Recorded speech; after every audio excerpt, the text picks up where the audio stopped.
Hey, how you all going? It's Jai, that Aussie metal guy, here with Crannk.com again.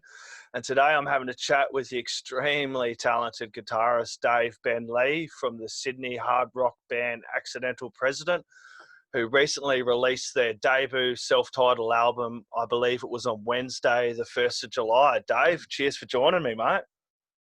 That's great. Thanks for great to be here, and thanks very much for the applauding. Yeah, man. No, it's a cool album. I got the email through Michael, and I love the scene, man, and I love rock, I love metal, I love everything going on. And I hadn't heard of you guys actually till I got this email. Then I jumped in and checked out your music, and I had a look at the film clip on its own, the Rotten Child one, and I listened to the album, and that you got to listen to the whole album, dude. But before I get into all of this, man, can you just give us a little bit of a who are Accidental President? Again, thanks very much for listening to the album, and it's great that it has an effect. That's from an artist perspective, it's just brilliant to get feedback like that, and so that's just that's fuel for our fire. Yeah.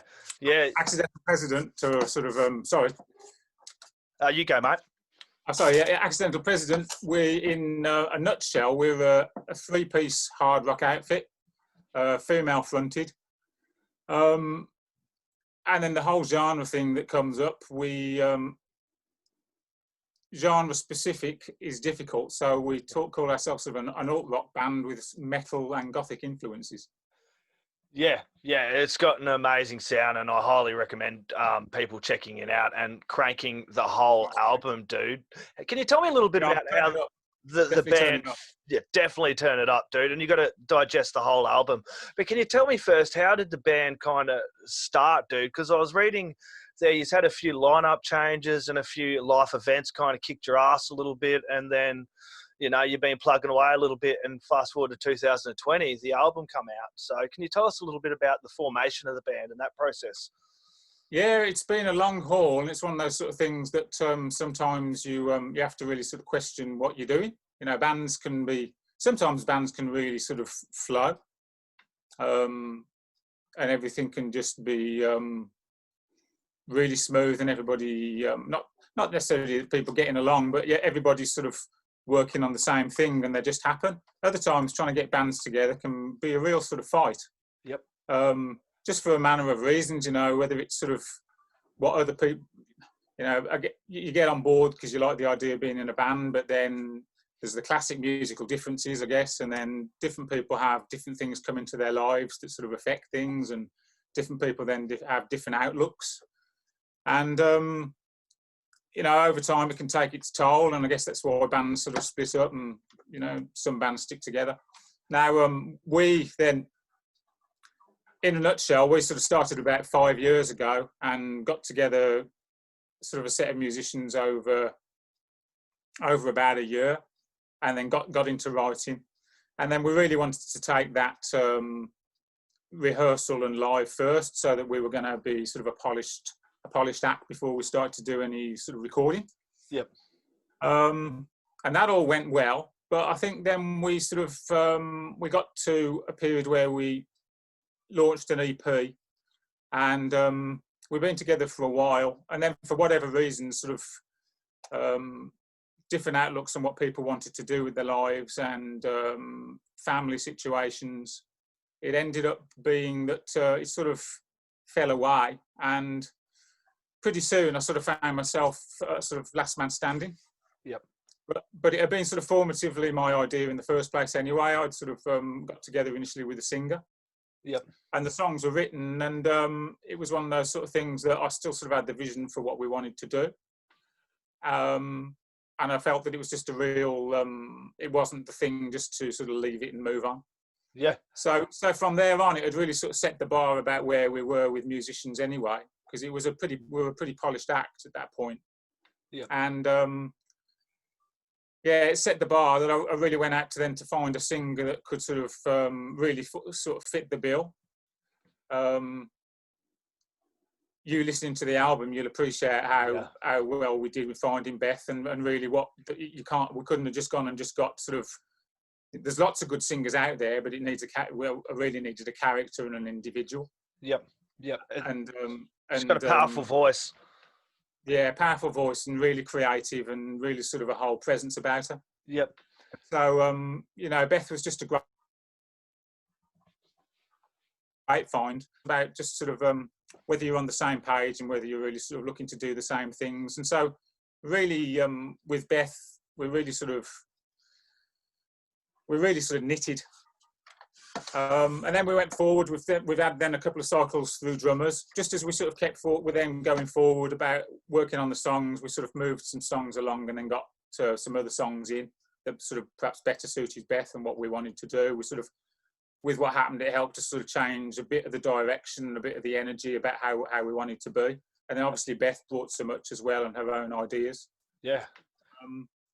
And then we just sort of moved forward. And then again, like I had a daughter a couple of years, sort of 18 months ago, and then my father passed away the back end of last year. So all those sort of things come in the way as well, that you just have to keep sort of working through. Yeah.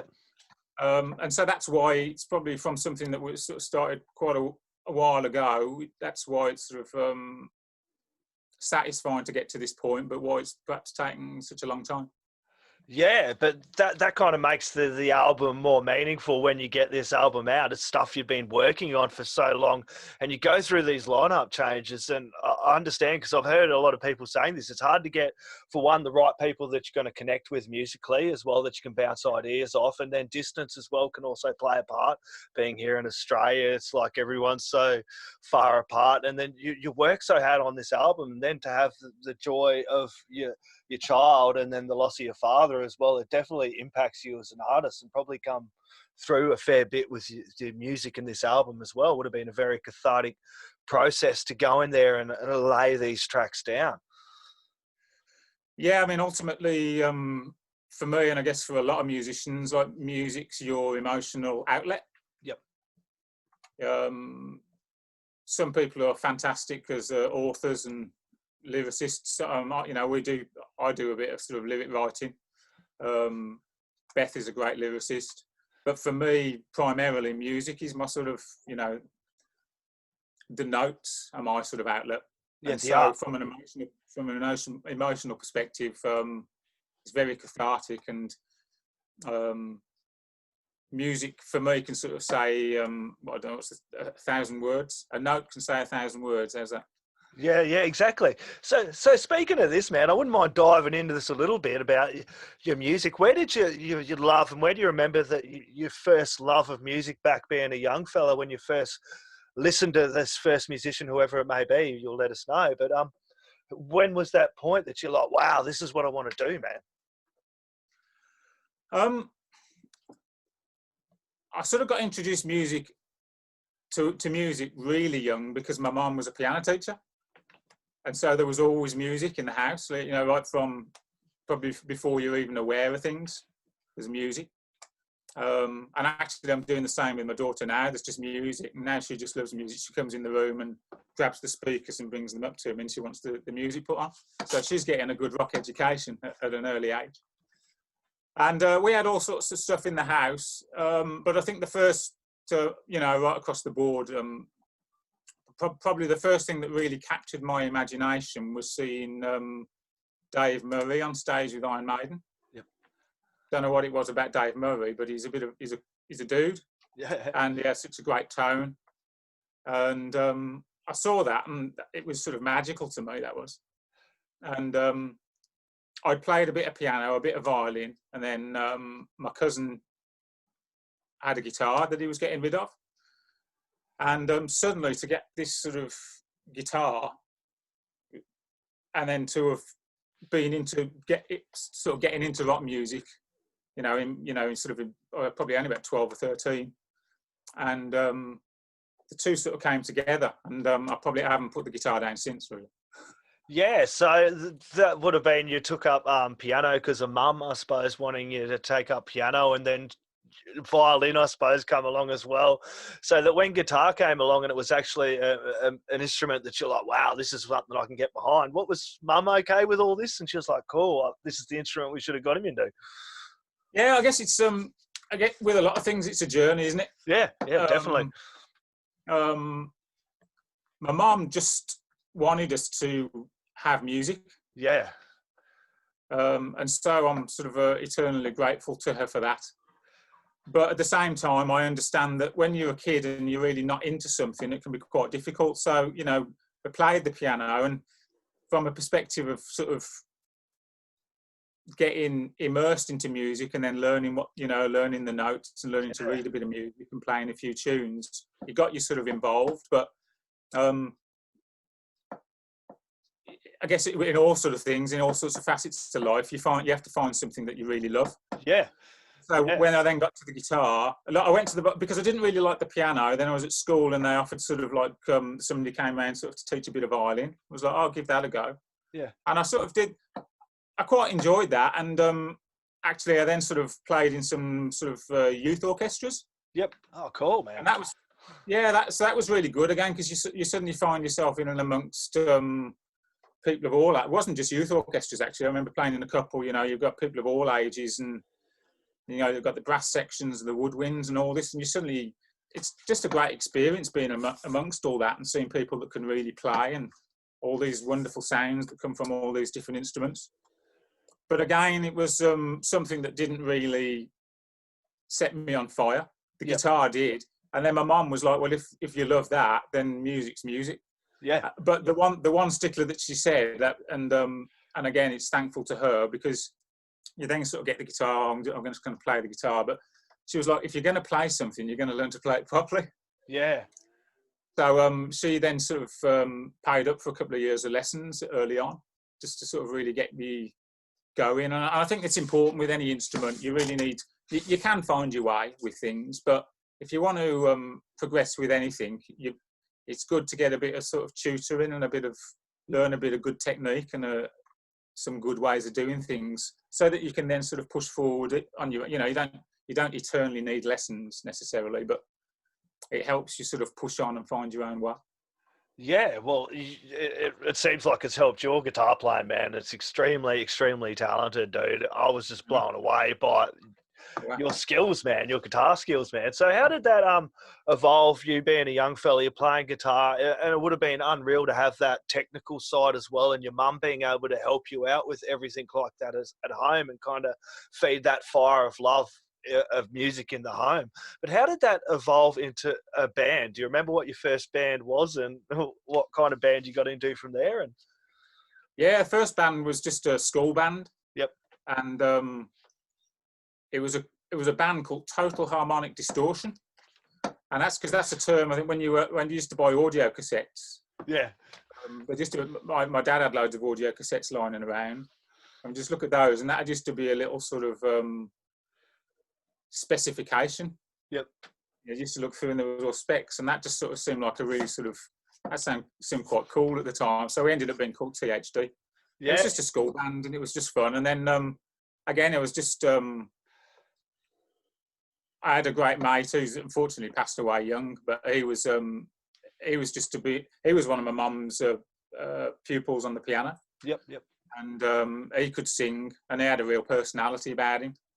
And it was one of those sort of things that then he was like, oh, I'll play the guitar, he plays the piano, and pretty soon you got a band together. And, you know, being in a school band is a pretty cool thing to do.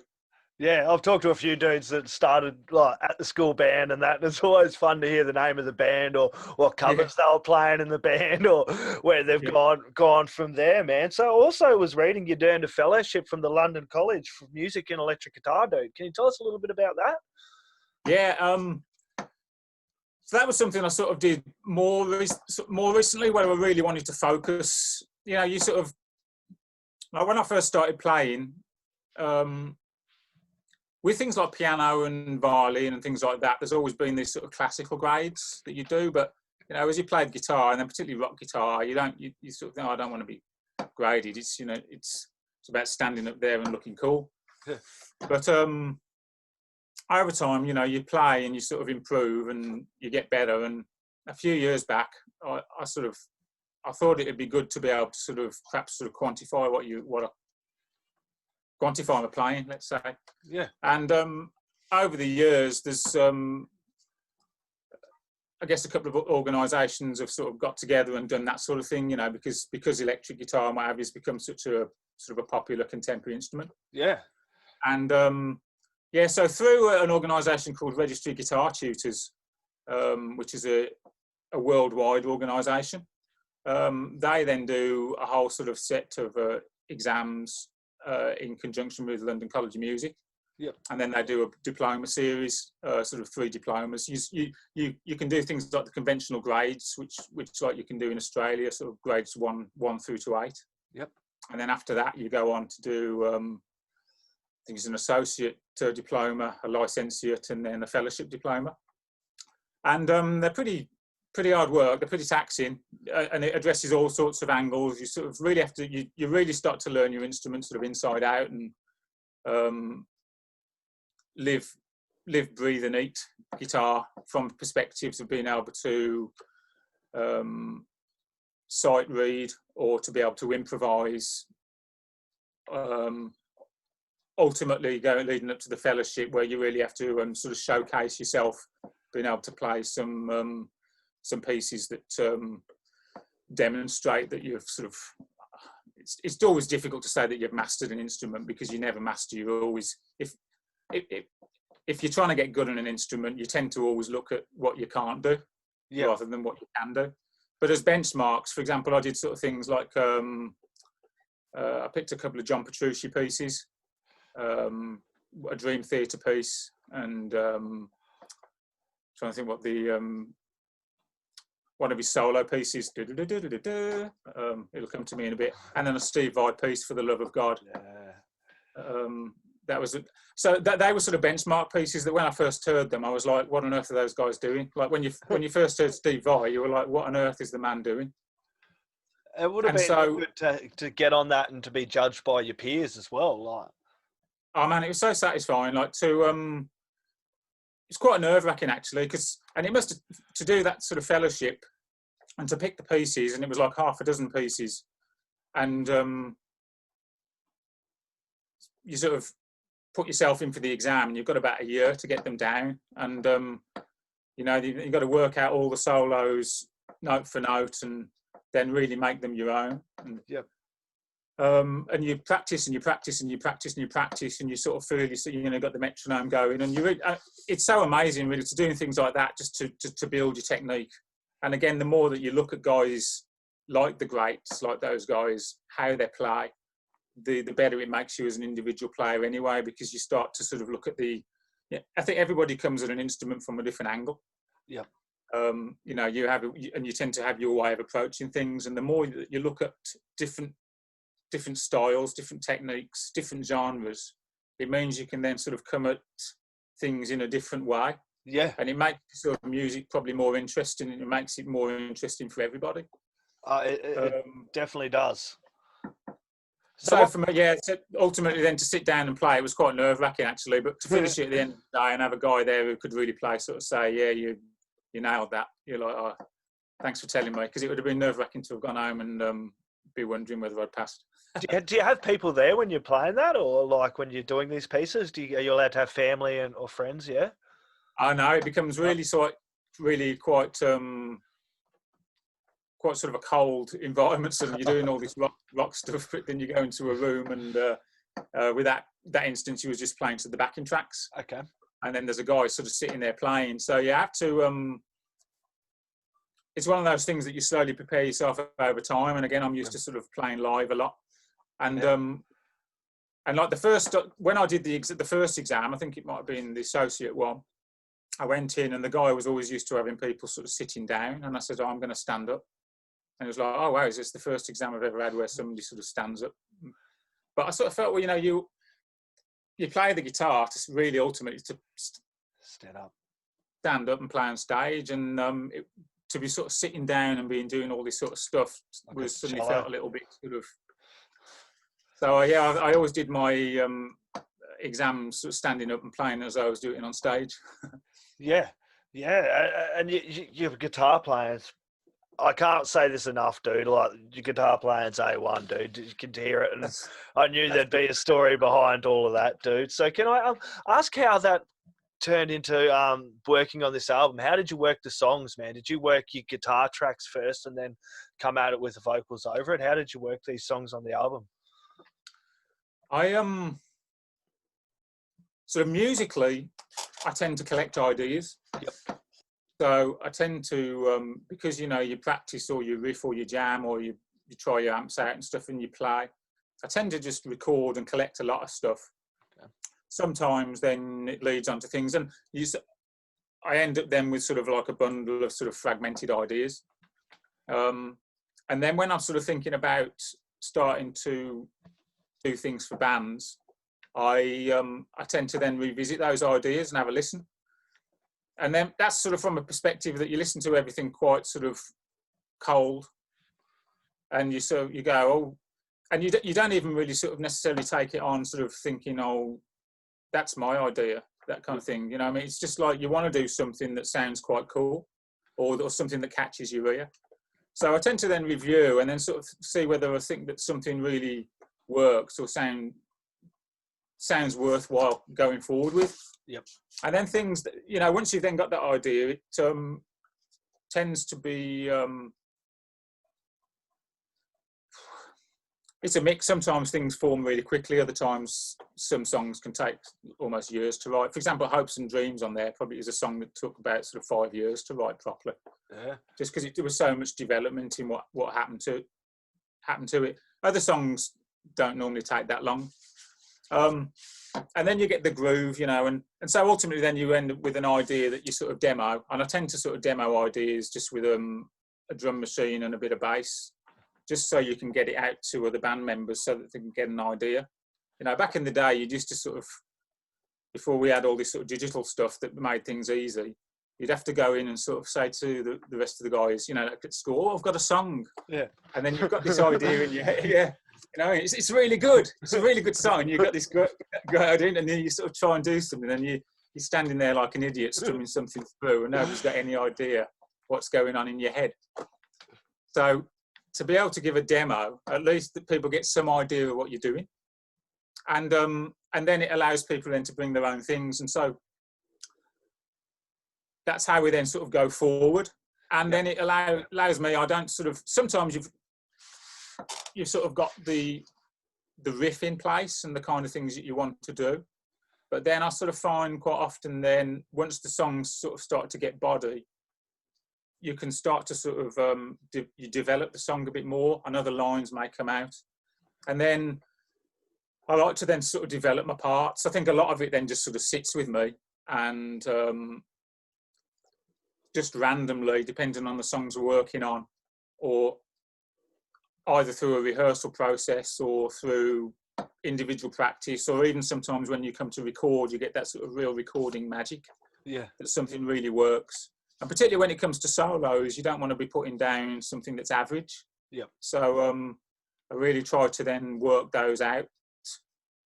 Not necessarily all 100%. Sometimes, you know, that there's going to be a certain sort of areas where you want to do some improvisation. Yeah. But you tend to have like the flow of what you want to do, and perhaps the main melody that you want to do, and how you're going to sort of switch it up, you know, across the neck, or sort of. So I don't know if that answers the question. It's sort of like you start off with an idea, and yeah, man. So what guitars were you using, man? I've got to ask, what guitars are you using on the album? What is?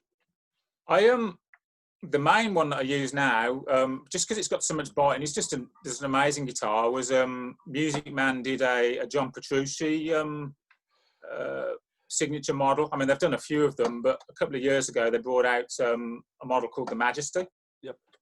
And that's one that he sort of developed with them for over, you know, he's been developing guitars with them for sort of 10, 15 years, maybe longer. And the Majesty is just an absolute sublime instrument. Yep. And so much development's gone into it, from it being an active guitar. It has sort of a preamp in it, and it's just so weighted so well, and it's just a joy to play. That before that, I've had other good guitars. Like I love Ibanez guitars. You might have seen one or two pictures with me with a pointy guitar. That's an Ibanez Xiphos, and that's a great guitar to play, and it always looks good in videos. Yep. But I probably mostly use the Majesty, just because it just plays so well. Yeah. I used a bit of the Xiphos, and I also used an American Strat, Fender Strat, for a couple of the lead parts as well. Yeah, cool, man. So what was the recording and production process like? That being said, the making with everything else.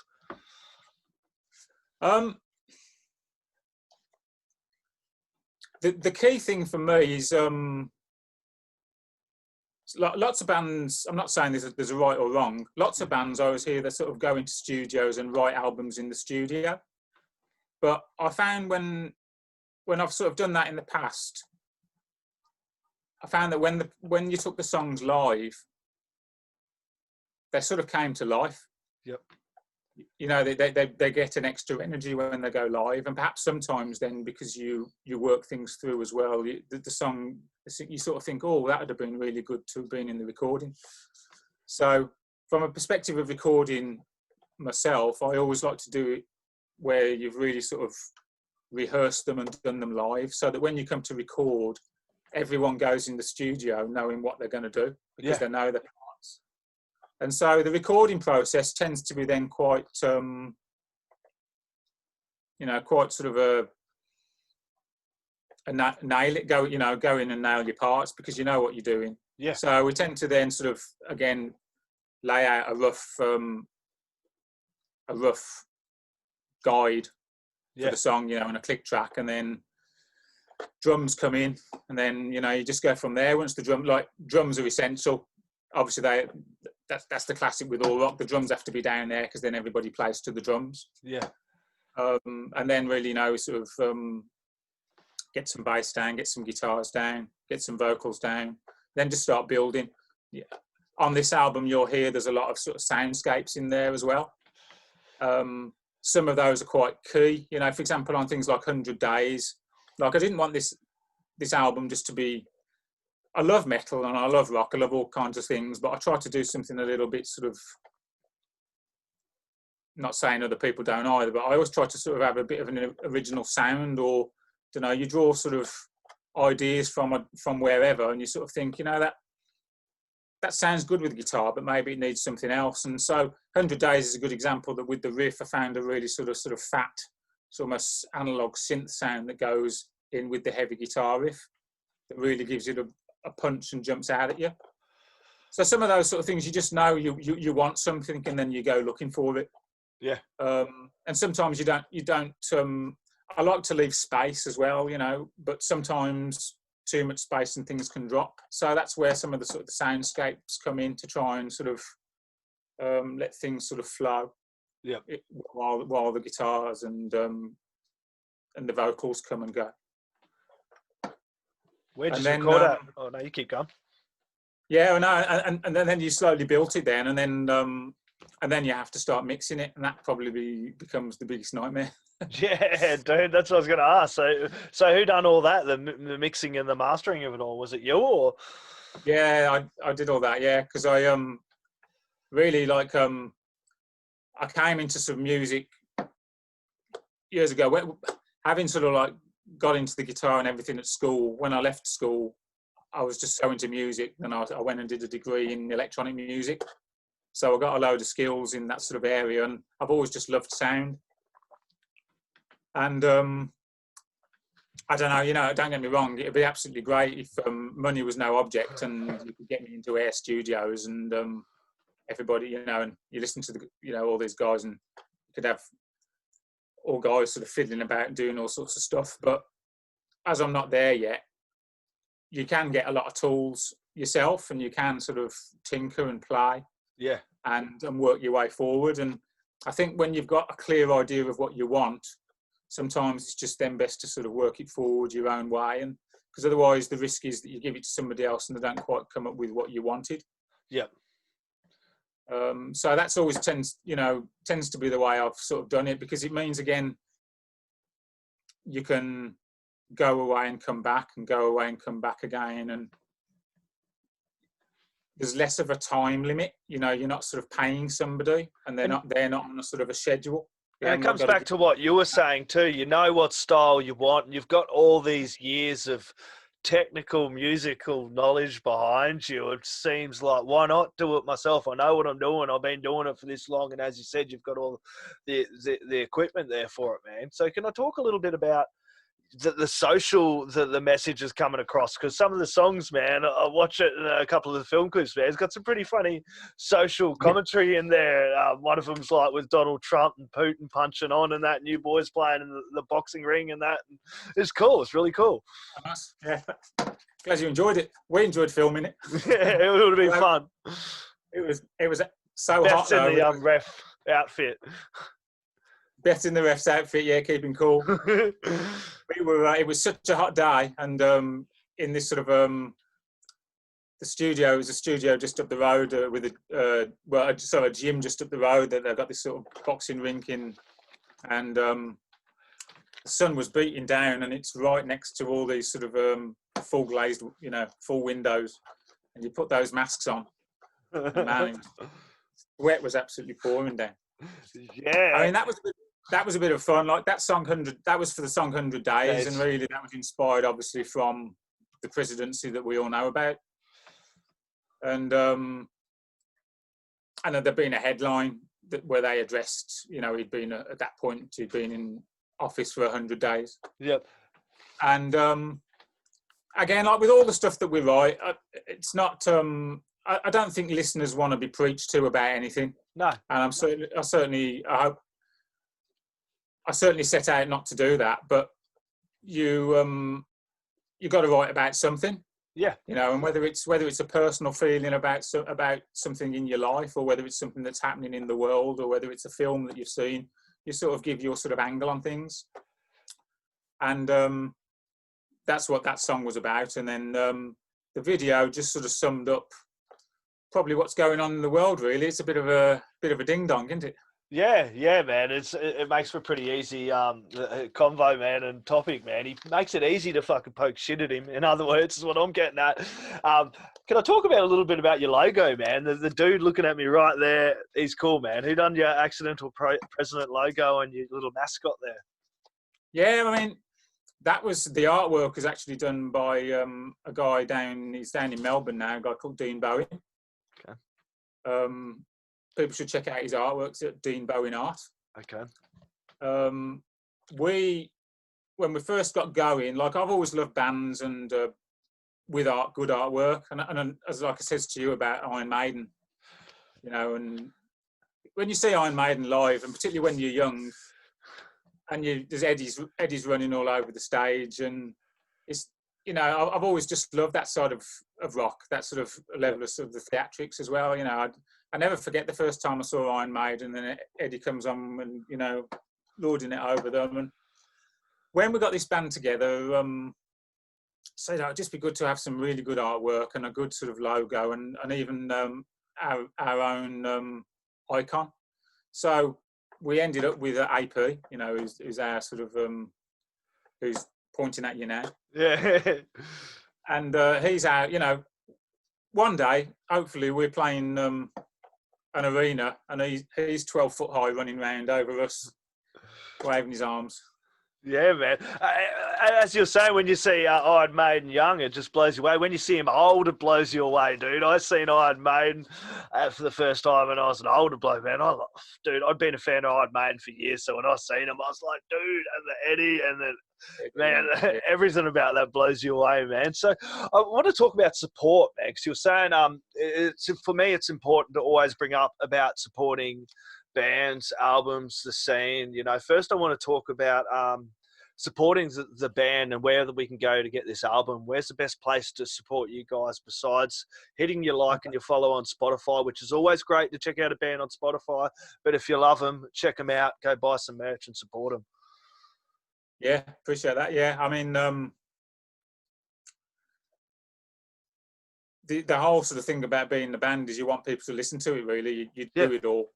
But once you've done it, you want to get it out there, and hopefully people are into what you're doing. And it's great chatting with you, and that you're into what we've done. Because you connect, and it's just like how you connect with other bands. It's a whole fan thing, isn't it? Whether you're in the band or whether you're not in the band, we're all fans of so many other bands, and music's like this sort of universal thing. If people want to check us out, that'd be great. I mean, our website is accidentalpresident.net. Then we've got the standard Instagram, as accidental president and Facebook as accidental president. And we've got some stuff on Reverb Nation as well.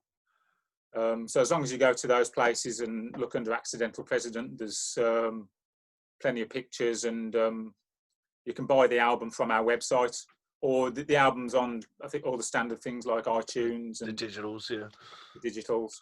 Yeah, I'll put it on the links down there for your website and a few of the other places that people can get along and check you guys out. And I thoroughly recommend like playing this album, dude. I don't know what you're like, man, but I notice a lot of people get lost in this digital streaming thing where it's like check one song, check another. But for me, when I listen to an artist, especially a new artist that I haven't heard before, I love to get that album and just play it from start to finish over and over again a few times, just to get that through my head and to really connect. And for me, this album, dude, is just unreal, man. Your guitar playing just extenuates this album. Bethany's voice is powerful, dude. You got to listen to it, man. The whole album through it is a great listen. Brilliant. I so appreciate your comments and praise.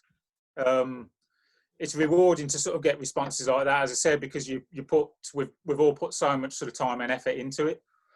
I agree with you. I think like digital's changed everything, and as has the whole sort of internet and sort of the world, you know, the way people generally operate. You hear about people's attention spans being really sort of low, and everything's so sort of throw away and click away. But I think when I sort of think back again to when I sort of, if there's a band that I love and they have an album coming out, and I'm still the same now, but I sort of think back to, again, a bit sort of back in the day where it wasn't all sort of on iTunes. So you tend to get to buy the CD. Yeah. And it was such a magical thing having the CD, you know, and the artwork and looking through the book and sort of this thing, and you felt as though you connected with the band because you bought your thing. And then you know, I'd sort of I put an album on, and as you say, like you put the first listen is just sort of your first expose, and you're like, oh, okay, yeah. But you really, maybe a couple of things stick out, but you don't get to know an album really until you've given it a good half a dozen to a dozen plays. Yeah. And if you know that you're into a band, then you listen to that. You really, it's worth the investment of time, because you take those sort of songs forward in your life, don't you? They almost become a soundtrack to your life. Exactly, man. We were talking about, I'm going to say Iron Maiden, because this is one that stands out for me. The first time I heard Iron Maiden, The Trooper, man, I was like, okay, then, you know, I didn't know what to make of it. I really didn't, man. It was just so complex, and there was so much going on for like a 12-year-old lad to first listen to it. I was like, okay, you know, and I was playing your Panteras, Metallicas or whatever, and then you come back and you listen to it a few more times, and I come back at a few years later and I played it, and I was like, wow. I give it a few more listens, and I played that tape a heap of times, and then after a day or two of just playing it, I was like, wow, man, you'll take my life, but I'll run you through. The first time I heard that, I was like, oh. Afterwards, I was like, dude, that just fucking blew me away. Yeah. It's so much music can be a slow burner. Yeah. And I think like what we've tried to do with this album is be aware of the modern mindset. So we have tried to do songs that are accessible and have some hooks. You know, I really tried to have a mind to riffs and hooks and catches, but at the same time, we haven't like tried to do, you know, we're certainly not sort of an overly commercial band. Do you know what I mean? We've tried to do we've tried to do something original and genuine that comes from us. Yeah, and you were saying you thrive live as well. That's where you were saying earlier on a few times. You said live is where we thrive, man. Yeah, that's where it all comes to life as well. And I think, you know, we always go down well live because people sort of see. We've tried to capture it in the album, and hopefully the album does come at you with some life. Yeah. But again, when we get on stage, the songs really do come to life. Yeah. And yeah, so if I mean, Listen, I mean, I'm going to say this, but I'm just going to back you up on what you say, that I'd love people to sort of listen to it and give it a few listens. And I think because there's a range of songs in there, we've tried to take it on a bit of a journey, and there's some slow stuff, and there's some builds, and there's some catches, and we've addressed a few subjects, and we've tried to make it sort of a journey. Yeah, it's an awesome album, man. Like, I'm going to say it again. It's just a really, really great album, man. And you guys have done an amazing job. It's one of these things that I come across, and I was like, at first, okay, then check out Accidental Present. As I said, I had a look at the film clip, and I was like, yeah, cool, okay, and I like this. And then I chucked on the album, and I dived into that album, dude, and I was blown away. I must admit, I was more like, dude, this album is really cool. And to take it, the whole album in, as you were saying, as the journey that it was intended to be, is the best way to digest it, man, for sure. Appreciate that, and I really appreciate chatting with you and that you've put the time in. Yeah, man. So before we go, man, I'm going to ask about live first, man. Live, have you heard anything about playing live? I know you're up in Sydney and things are kind of looking all right. Have you heard anything from any of the promoters or anything at all about live shows beginning again up there, or? I haven't heard anything as of yet. No, I mean, it's. I mean, I had a few tickets for things through this year. Obviously, some things that have passed. You know, things like Dave Ellefson was coming out to do his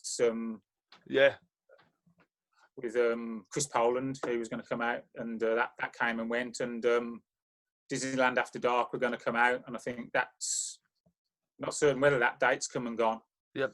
And I even have like tickets for things, for example, like Simple Minds were coming in December. Yeah. And that's just been cancelled. Yep. So I think right across the board, you know, although things like pubs, they're allowing people in as sort of as dining guests, with this whole sort of thing that you've got to maintain 4 square meters. Yeah. It doesn't really make things too possible for. It's hard. For too much. It's hard. Musicians like yourself, artists, promoters, everyone behind the scene, the sound engineers, the roadies, everyone involved in the live music industry is kind of throwing up in arms, man. It's like, where do we go? And it's the same thing, like with a lot of musicians I'll be talking to, where do we go and what do we do from here? Because, you know, we've got these footy games going and everything else seems to be getting okay, and this is where we're going. But it seems the music industry, and especially guys like yourself who thrive live on the stage and have got this amazing album to get out and play live, and you're sitting here going, man, we want to play. What about us? Where do we go from here? The next step that we've got in our journey is that we've got a streaming gig coming up in a couple of weeks. Yep. And that's being done at the same place where we filmed the video for Rotten Child. Yep. So cool. That's an actual sort of a stage setup with a good light show and everything. Yep. So that's a good in this current time. That's quite a good environment, a good opportunity to sort of get out and do something that you can, and that's perhaps a little bit different. And maybe, let's say, if people weren't going out, most people wouldn't be so interested in streaming gigs. But given the nature of the beast at the moment, that's quite a good opportunity to maybe get a few viewers around the world, and yep. you know, or across Australia and what have you, that might be looking to do something or see something a bit different. I'm hoping that, though, generates like this. I've seen a lot of the streaming stuff, and I'm really hoping this generates into support. Comes back into what I'm saying there. It's all good to sit there and stream something on here, but hoping this all generates into support as well, and doesn't make people lazy when everything gets going again. Like, you know, don't bother whether that, because it's important as soon as shows are starting to announce people to get out there, buy tickets early, man, and support this scene early. Especially guys like yourself, buy the album, support this scene, because you're not getting any help from anywhere else, dude. I'm looking at it from the positive side of things. Yeah. Not to bemoan people and what they do, but for example, being in Sydney, you know, I've been in Sydney about 10 years, and then before that I was sort of in sort of the Midland and sort of London sort of rock scene. Okay. And I'd say generally support for grassroots music has been on the wane for quite a few years, you know, and particularly since I came to Sydney as well. There's loads of guys that talk about, sort of say about how many venues have closed over the years and people don't sort of come out to see stuff. And it's become probably more of a hardcore set of people who genuinely like live music that get out to see stuff. And support the scene. maybe, It comes down to support. What's that, sorry? It comes down to support, where you're saying before how, you know, that puts a fire in your belly when you hear these, that you're getting support and that you're getting traction. I think the grassroots scene, they don't get the support from the fans and the punters, and then they ultimately have to call it a day, and everyone's like, oh, why did that happen? It's, well, why weren't you buying shirts? Why weren't you buying albums? Why weren't you supporting the band? Of course they can't keep going and paying out of their own pocket, which is what most artists are doing to make this music. Yeah, everybody loves something when it's big and shiny. Yeah. You know, everybody, you know, let's say everybody in the world these days is an AC/DC fan. And I love AC/DC. I always have done, but I remember plenty of times when we was just wearing denim jackets and you pick up one AC/DC album and that's all of them in one fucking album, dude. Like, no offense to Akadaka, shoot me where I stand, but it's the same bloody thing, rinsed and rewashed, and where you were going, dude, I like to do something different. Those guys just done the same thing for fucking whatever, how long, and they're legends for it, but it's just well, they've never, you know, for me, like, I love AC, and they've done what they're doing, as you say, they've done what's worked for them. Yep. And really, you know, everybody loves them now, but probably if another band came around the corner doing that next week at a grassroots level, all these people who say they love AC/DC wouldn't be watching it. Yeah, well, that's what we're talking about. AC/DC, Airborne, dude. There's a classic example of a great Australian band that has to go overseas to get shows. They come here to Australia and they get bugger all, dude. They go overseas and they're filling venues in the US, Europe, over in London, popular over there, dude. It's crazy, man. Yeah. I'm hoping that coming out of this, because of what's happened, everybody has been holed up. But suddenly, you know, if venues do open up and start offering some music here and there, I mean, if they've got a stage and they're already allowing diners in, you sort of think there must be a way of managing it forward. And then hopefully people will sort of think, oh, you know what, I will go and see a band. Yeah. I will go and see a new band or a grassroots band, you know. And maybe because people have been holed up, it gives them a chance to sort of, I think this whole experience that we've been through gives everybody a chance to sort of perhaps sort of stop and reset and perhaps adjust. We haven't got to go back to the madness. Yep. Yeah, exactly. August, man. August. It just came to me. August 7th, I think it is. Benno up in Brisbane with Rep Management is putting on a show with Death Plague, Seraphis and 010. They're only allowing 100 people in the venue. And they were talking that maybe if tickets sold early and fast, they'd put on an afternoon show or something like that. So I don't know. Maybe things like that people can start looking at as well. Yeah. I think they must do. I mean, I think while the, like, not to get sort of too bogged into COVID, but when, for example, in New South Wales now, they're saying that the new cases are very, very low and they're normally sort of from returning travellers. Yeah. Once you start to become aware that, like, the environment, albeit perhaps you've closed your border and the wall, you know, you've built a wall, but at least within that environment that it's quite safe to get out. Yeah. Sorry, Melbourne, build a wall around Victoria. This is it. That's what it's come to, isn't it? Coming back. Cool, man. We might sign out there, Dave, man. This has been an absolutely amazing chat, man. And I thoroughly recommend everyone checking out their album. It is an amazing album, man. But before we do sign out, I always ask this one, man. Last words, shout-outs or thank yous or anything I may have missed in here, bro. Well, thanks very much to you for giving the time and giving us such a big shout out. Thanks very much to my wife, who has put up with a lot and continues to put up with a lot, because when you're in a band and you commit so much time for it, the support, the support structure needs to be there, really. Thanks to, I'd like to say thanks to Jason Crossan, who's somebody I've worked with in another band who's shown us really great support. Thanks to Michael at Black Ruse with the whole sort of PR side of things. Obviously, thanks to my fellow band members, Leon and Bethany. Thanks to everybody who supported us. I mean, it's a long list, and it's the whole thing now about that you don't want to offend people. So I've got a list of about 1 million names ready. But no, that's about it really. Thanks to everybody who supported us so far, and appreciate anybody who takes the time to have a look, a look at what we're doing, and have a listen, and encourage everybody or anybody just to get in touch and say hi, because we're it means a lot to us if the music's out there and people like it, and it's all about making connections in life, isn't it? Yep, it definitely is, man. Everyone get along, grab the album, man. Accidental President, give these guys some support. You will be blown away by this album. Get in there, just really digest it and just crank it loud. Cheers, guys. Yeah. Cheers, Dave. Have an awesome day, man. Stay safe. Cheers, mate. And yourself. Cheers.